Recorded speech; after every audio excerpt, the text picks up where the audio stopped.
So I really don't know how this is going to go down.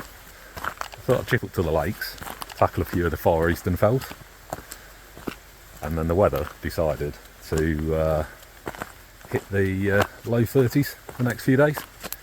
So I don't know, hopefully we'll rack at least a few of them up, but I think it's probably going to be a tall order getting them all done, but we'll see how we go.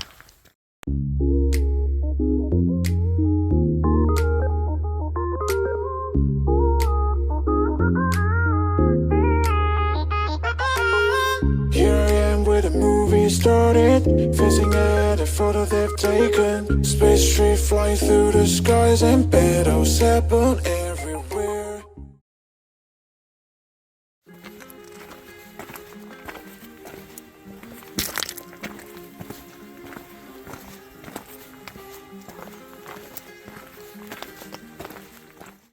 So I've popped in Sadgill and just walking down to Kentmere at the moment. It's only 8 o'clock, but already it's absolutely baking. But the scenery and the views are absolutely stunning.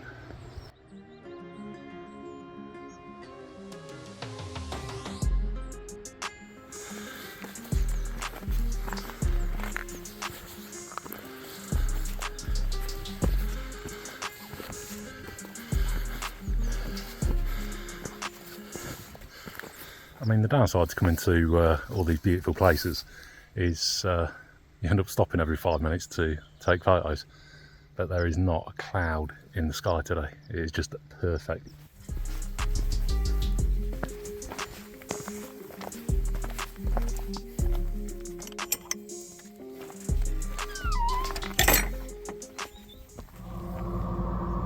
These guys have definitely got the right idea today. Certainly picked out all the shady spots nice and early.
Just skirted around Kentmere.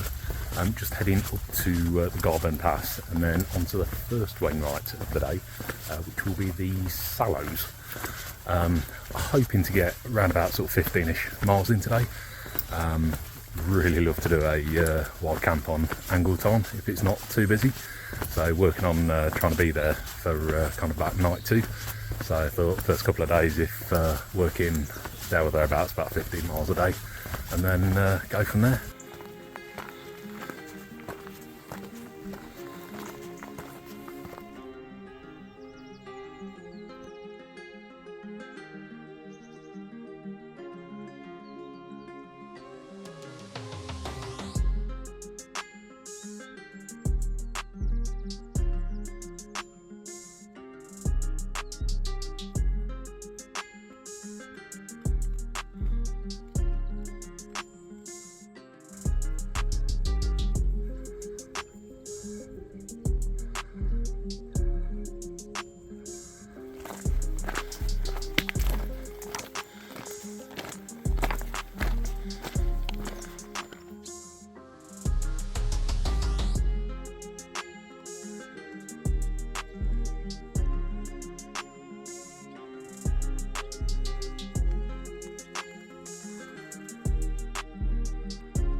First Wainwright of the trip, the Sallows. He's bagged 515 metres, and the view from the top is absolutely stunning, especially on a day like today.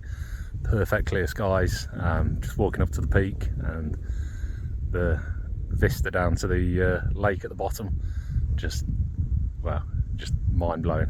It's just the water glistening in the sun. But it's still quite early, it's only about 10 o'clock. Apart from the farmer this morning when I was parking up, haven't actually seen another soul today. So I'm guessing no one's mad enough to be out hiking on a day like today in this heat. But anyway, on to the next one.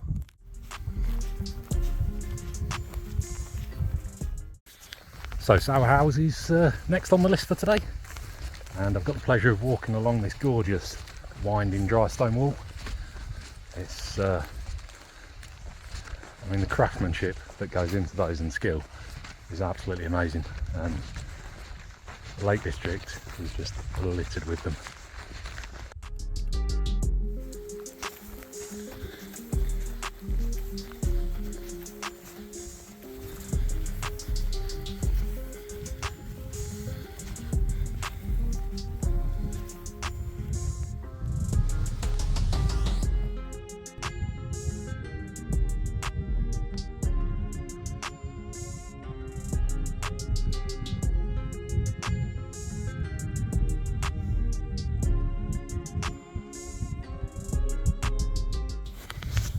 You really can see why these are some of Wainwright's favourite spots.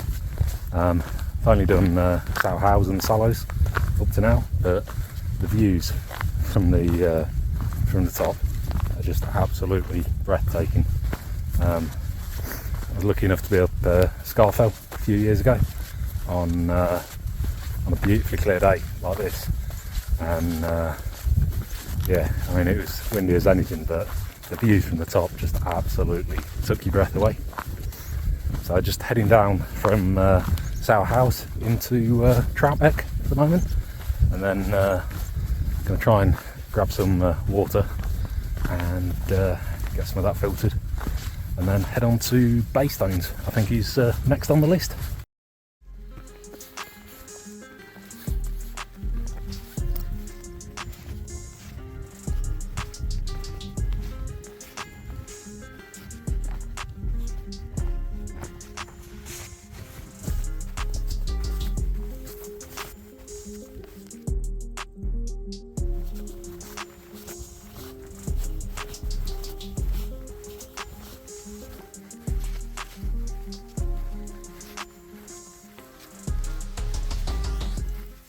And finally a little bit of shade and respite from the heat.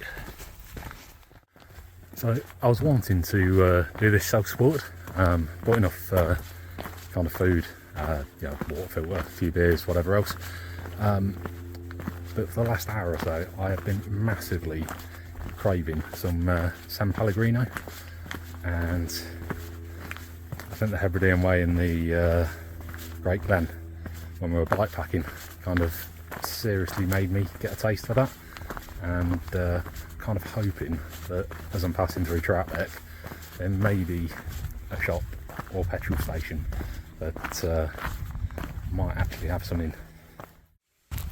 Just scored some awesome trail snacks.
And number 3, that's base stones at 487 metres, and just making a hasty getaway because it is absolutely swarming with flying ants on there.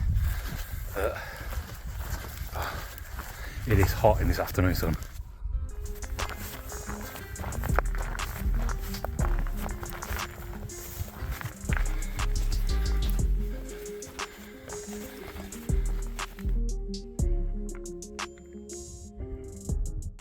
So it's not actually a Wainwright, but we're going past it anyway. So just at the top of Wansfell, 485 metres I think. It's just on the way to Wansfell Peak, which is the next on the list. And the ants seem to be absolutely loving me today. This is always the benefit of bringing Claire on these hikes. She's always the one that gets munched.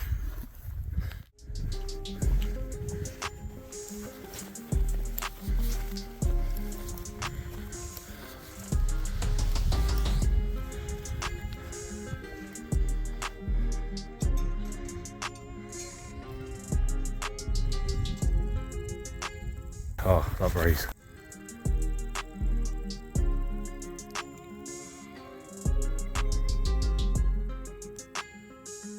I would say Wansfell Pike, which I'm just on my way down from, is probably, it's definitely the most busy it's the ones today, but probably was my favourite as well. The view was just amazing from the top. There was a beautiful breeze to just sit down and enjoy for 5 minutes.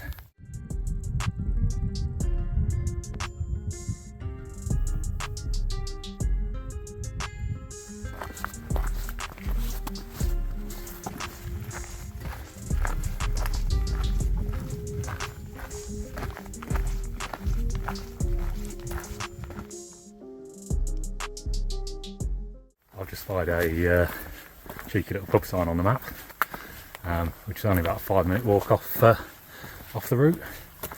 So it'd be rude not to call in and have a cheeky cider or two, wouldn't it?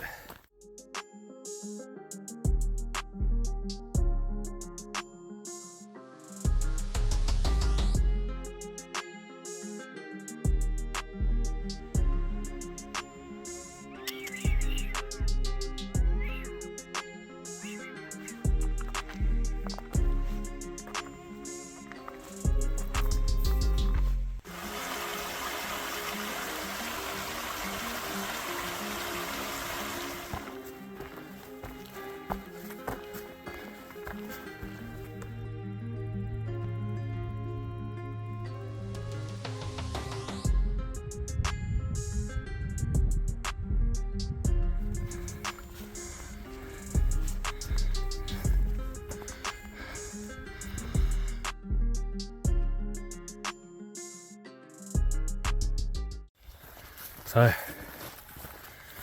Trabec Tongue, only 317 metres, but that ascent was definitely the hardest of the day.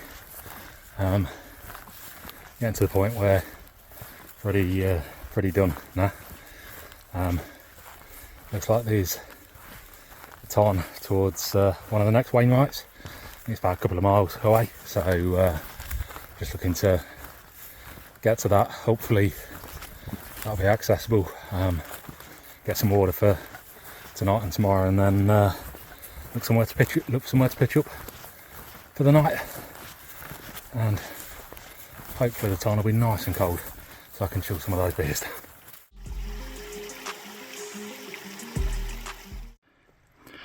So I've come up that all the way across there and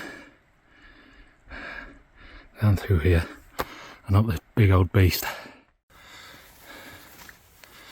Frostwick at 720 metres.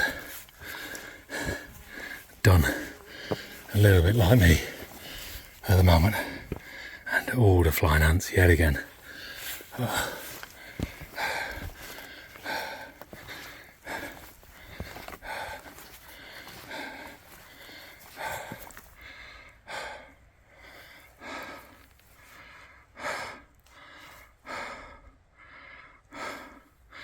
It has been a seriously long old day.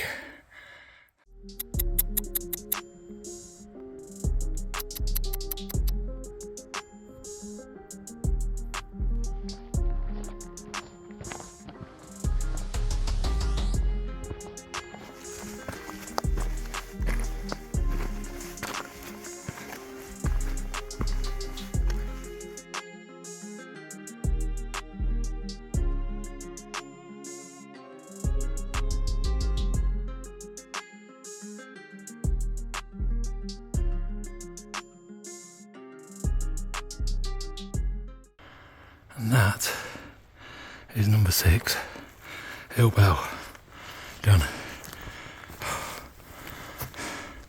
Joined by a lot of sheepy friends.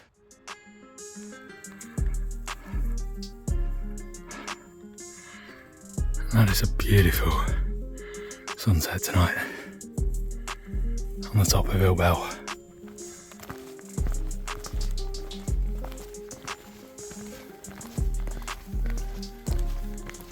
That is the most beautiful sight, and the reason I've been having to hike so late tonight.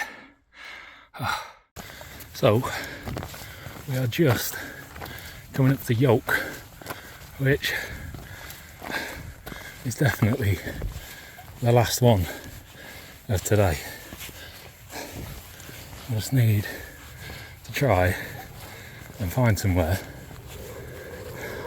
flattish to bob the tent up. So yesterday was just a little bit brutal. I think I forgot to set the watch when I left the car, but it was about a 20-mile day, and I think just shy of 6,000 feet in elevation. I think got up at 3, set off at 4, got into Sadgill just before 8, and finally struck up camp last night at about 9:30. Thankfully there was a flat spot just outside of Yoke, but it was just so hot you just couldn't replace enough fluids through the day, so that obviously took its toll. But yeah, reasonably decent night's sleep though, and new tent seems to be faring pretty well actually, so pretty impressed with that. So yeah, best get packed up.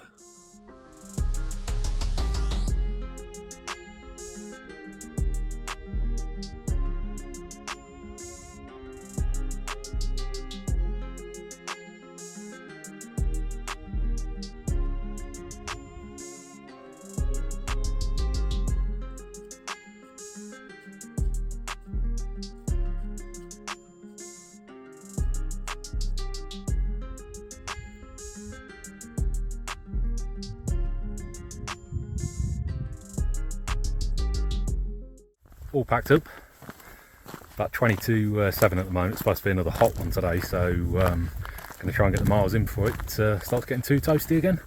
Definitely need to try and get some fresh water. The time that I filled up from last night is quite heavily beated, so last time I drank some of that, even though it was filtered, was in Yorkshire and didn't end too well, so hopefully may pass somewhere on the way. Had a quick look at the route this morning. There was a little bit of backtracking on there, so rearranged that. It's shaved a few miles off the total journey, but yeah, we'll just see how we get on. But I don't know why, but the backpack always feels heavier on day 2.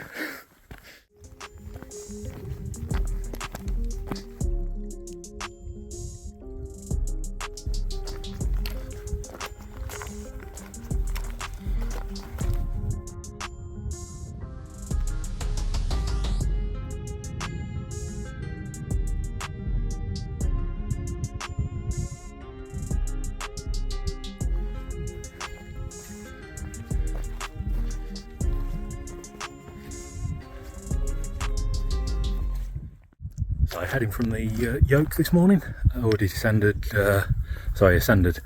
about 1,000 feet, so I got a massive descent now, just as head down to Stony Crag.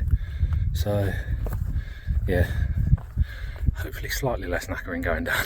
So I just have to really stock up on the water every opportunity. So when I can, topping up to about 4 litres, which massively more than ideal.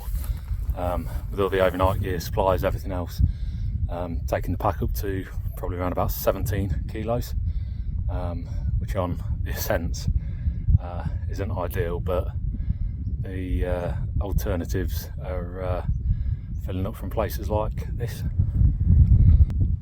And to be honest, that's even boiled and filtered, that just looks like a pretty bad night, to be honest.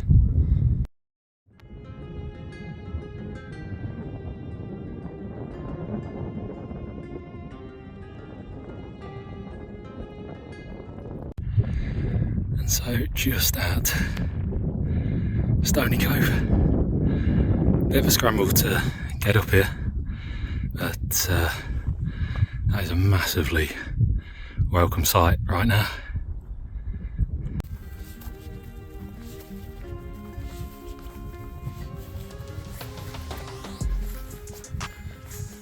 Just on the approach to Codalmore, which stands at 763 metres,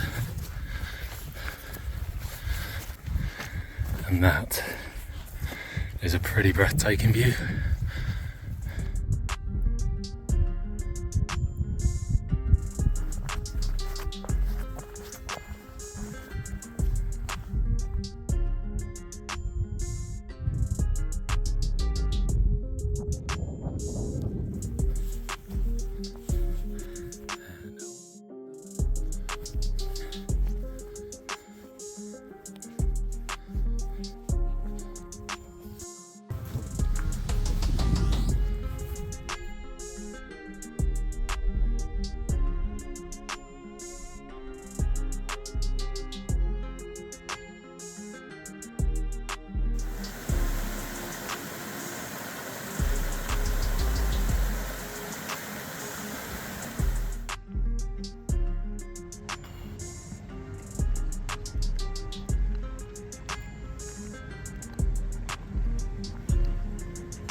So I had to cut today a little bit short, unfortunately. Had planned on getting a few more Wainwrights in than what I did, but I think I had a bit of heat exhaustion yesterday, and yeah, it just wasn't great.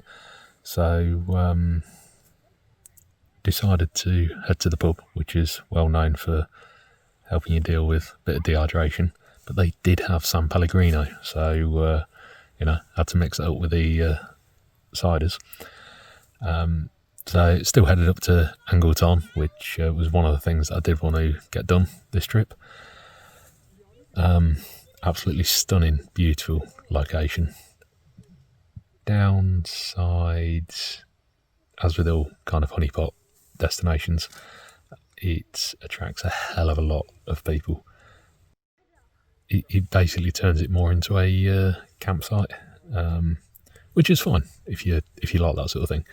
But to me, it's getting away in wild camping. It's more about the kind of solitude and just being in nature. And I knew it was going to be like that here, but it was somewhere that I wanted to pitch up at.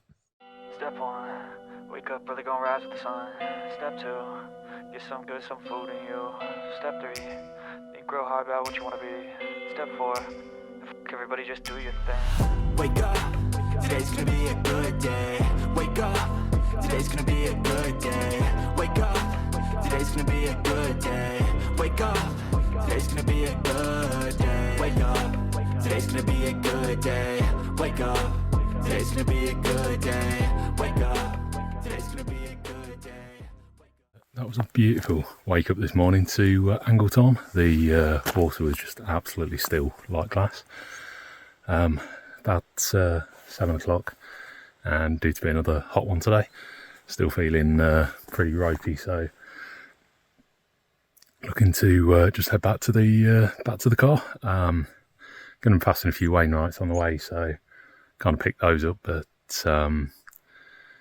just don't really want to be out in the sun for any longer. But just about seven-ish miles to go, so hopefully be able to avoid the worst of the heat.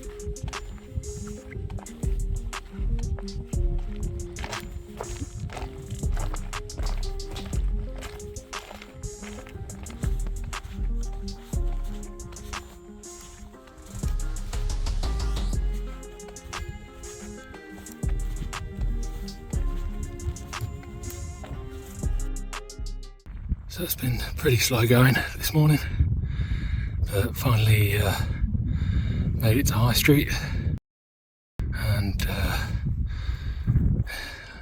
looking at the route again, looks like still got another 6-ish miles to go.